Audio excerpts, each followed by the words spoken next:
Selam arkadaşlar, herkesi hoş gördük.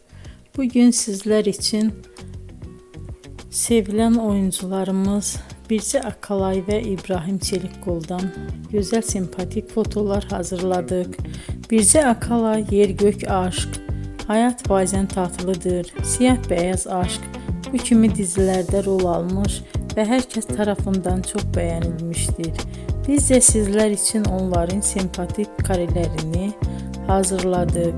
Yeni videolar görmek istiyorsanız kanalımıza abone olup bol bol yorum yazmayı, sona kadar izlemeyi unutmayın.